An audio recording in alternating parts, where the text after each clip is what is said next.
이재명표 국정 파괴라는 질병이 또다시 도질 모양입니다. 즉 민주당은 자신이 만든 공수처라는 괴물에게 수사 폭주를 사주에 놓고 이것이 실패하자 분을 못 이겨 악다구니를 하는 것입니다. 민주당 눈치를 보면서 이재명 대표에게 줄을 서봤자 돌아오는 것은 토사구팽밖에 없습니다. 궁예처럼 간신법으로 동료 의원마저 가차없이 보복 수청한 사람이 바로 이재명 대표입니다. 사법기관의 명예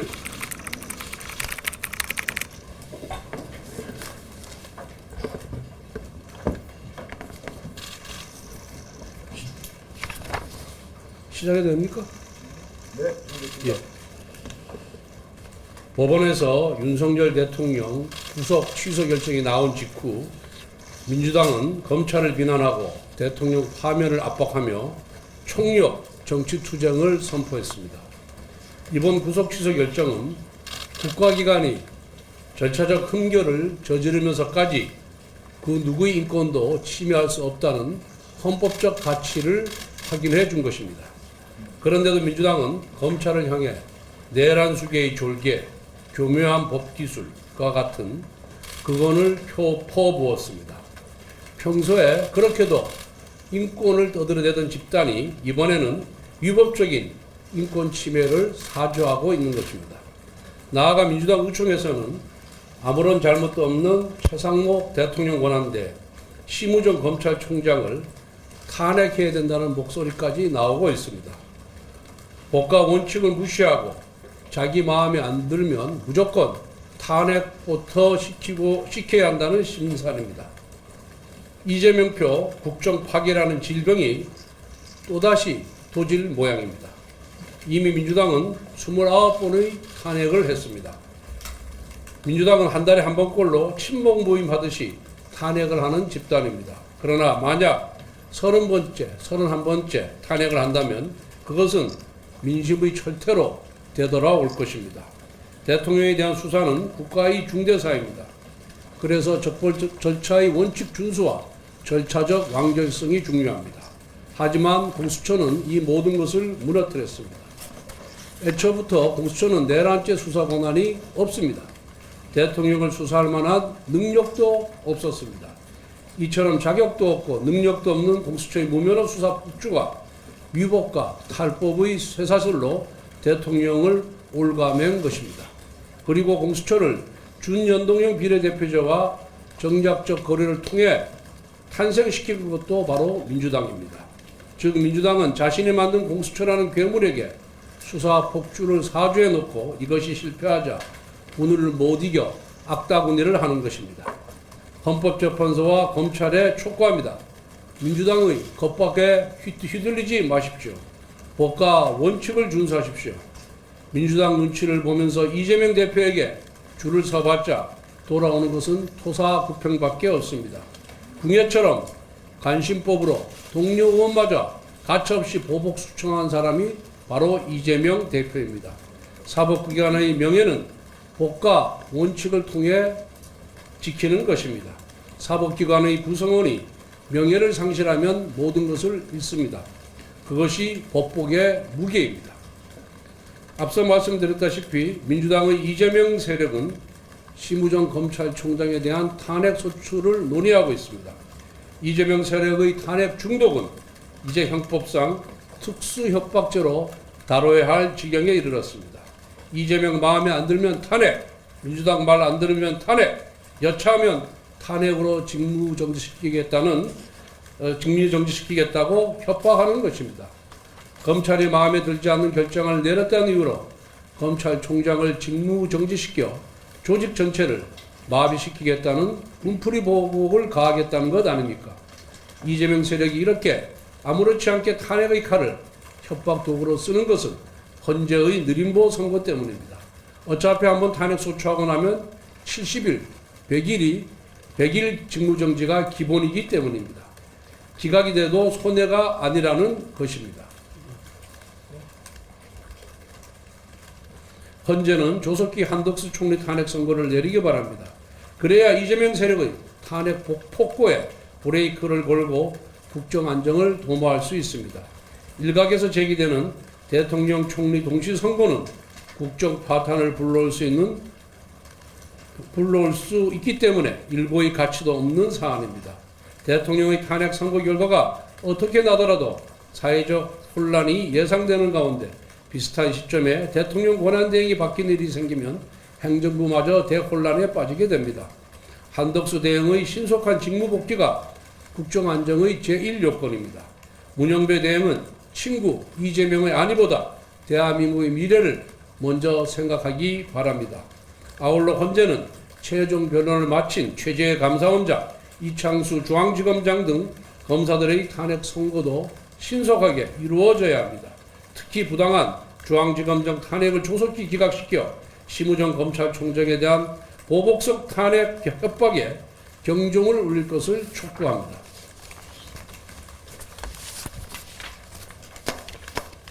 질문 받겠습니다. 네, 간단히 소속 발표해 주시고 질문 주시죠. 대기입니다. 네. 네. 어제 뭐 대통령과 따로 직접 대화 나누신 이유는 있으신지 일부 언론에 보도된 바와 같이 오랫동안 고생을 하고 나오셔서 건강 괜찮은지 안부를 여쭙기 위해서 전화를 드렸고 서로 안부만 주고받았고 특별히 뭐 정치적이거나 정무적인 사항에 대해서는 서로 대화하지 바가 없습니다.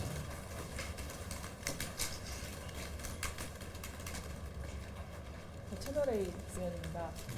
관저 예방 계획은 어떻게 되시는지? 비대위원장과 함께 대통령이 건강이 회복되는 대로 빠른 시간 내에 방문할 예정인데 아직까지는 계획은 없습니다.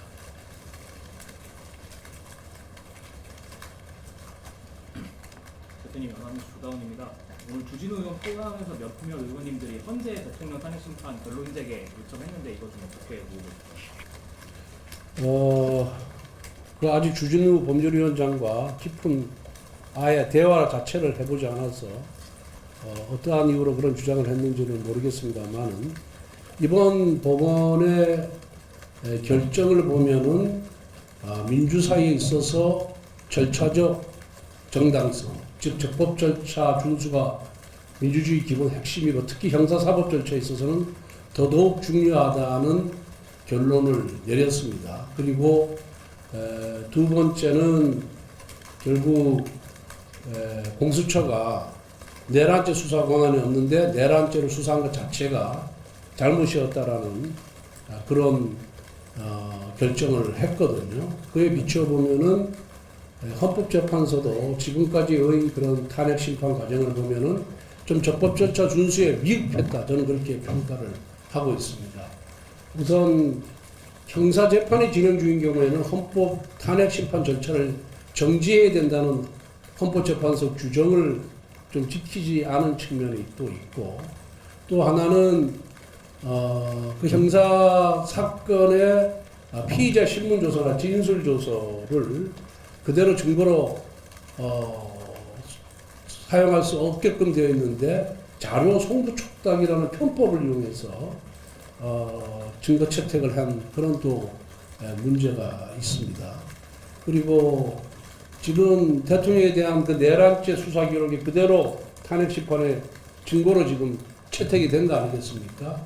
그런데 이게 지금 내란죄 수사 권한이 없는 공수처가 이 수사를 한 것, 이것이 지금 법원의 결정을 보면 위법하다고 이렇게 되어 있기 때문에 그런 부분도 헌법재판에 나중에 영향을 미칠 것이다. 저는 그렇게 보고 있기 때문에 헌법재판소가 이번 법원 결정을 좀 참고를 해서 적법 절차에 미흡한 부분이 있다라고 판단이 되면은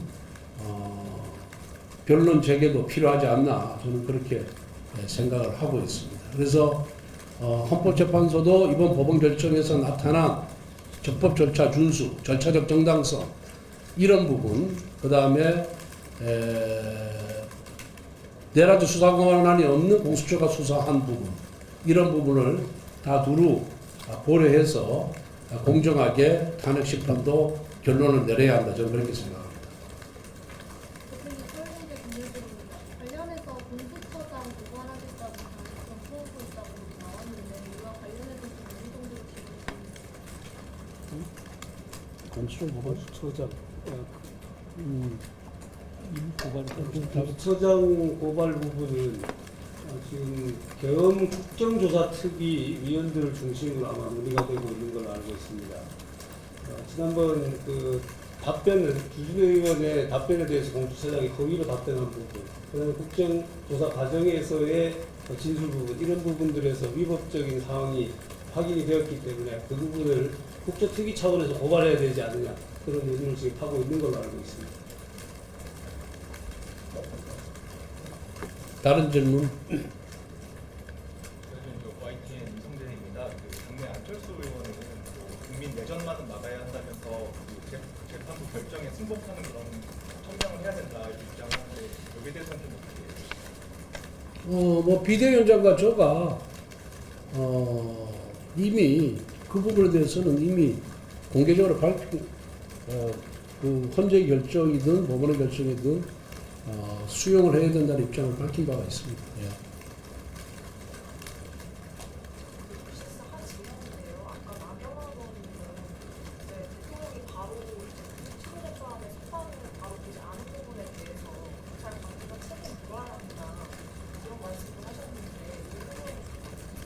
그 부분은 우선 우리 법사위원들과 좀 더 사실관계를 파악하고 논의를 한 다음에 결정하도록 그렇게 하겠습니다.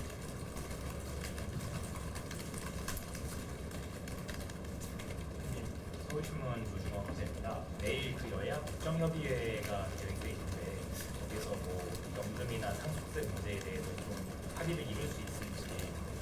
글쎄요, 뭐 국민에게 조금이라도 도움이 되는 부분은 합의를 하려고 노력을 하겠습니다. 그런데 민주당이 어떤 입장인지 아직까지 저희들이 입수한 정보가 없기 때문에 서로 의견이 일치가 되면은 좋겠죠. 예. 하여튼 최선의 노력을 다할 겁니다. 그런데 민주당이 내일 그 협의체에 참여할지는 좀 장담을 하지 못하겠습니다. 지금 이 전국 상황이 민주당이 계속해서 정치 투쟁 일관도로 지금 나아가고 있기 때문에 과연 그것을 정치 투쟁은 정치 투쟁대로 하고 또 민생 문제는 챙길 수 있는 건지 지금으로서는 저도 예측하기가 어렵습니다. 이 정도 예. MBC 김민영입니다. 그 법원 결정문, 구속 취소 결정문을 보면 공수처에 내란도 수사 권한이 있다 없다 못 받은 게 아니라 적법성에 대한 의문의 여지를 해소하기 위해서 대법원 판단이 있기까지는 해야 돼서 근데 그걸 이제 검찰이 그래서 즉시한 거 포기해서 상급심 법원 판단을 못 받게 되는데 거기에 대한 입장이 어떻게 그 판결문을 보면은 좀 완곡하게 표현했을 뿐이지 재판부는 공수처가 내란죄 수사권이 없는데 직권남용으로 수사하는 척하면서 내란죄를 인지한 것으로 이렇게 했지만은 그것이 결국 위장이었다는 것을, 그것이 공수처의 위장이었다. 처음부터 내란죄 수사를 했음에도 불구하고 마치 직권남용으로 수사하고 나아가서 내란죄를 관련 사건으로 인지한 것처럼 포장을 했다, 위장을 했다, 라고 결론 내렸다고 보면 될 것 같습니다.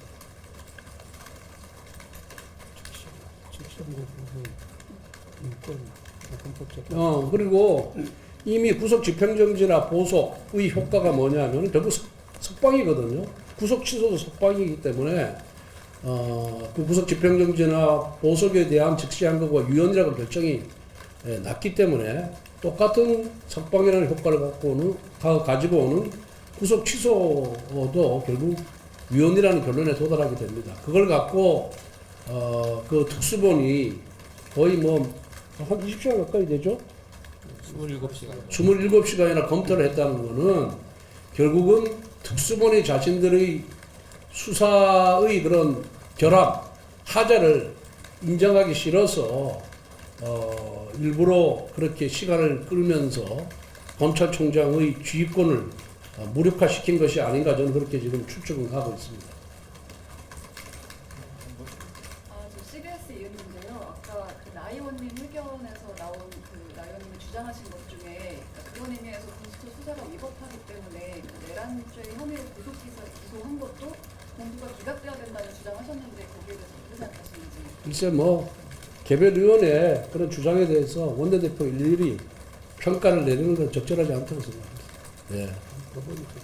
그거는 뭐 나중에 법원에서 이제 재판에서 판단하지 않을까, 예, 그렇게 생각이 들고, 각 개별 의원들이 각자의 뭐 자신들이 그런 소신과 자신들이 그런 법률 지식에 기본해서 각자 주장을 할 수 있는 것이 아닌가 이렇게 생각이 들고, 개별 의원의 그런 주장에 대해서 제가 일일이 다 평가할 수는 없습니다.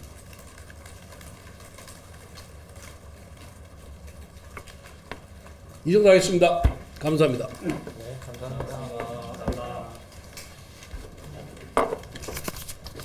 오늘은 평일날에 비해서 기자분들이 절반밖에 안 오셨네. 뭐야 이렇게 일요일날은 근무를 많이 안 하시는 거죠? 어제 밤새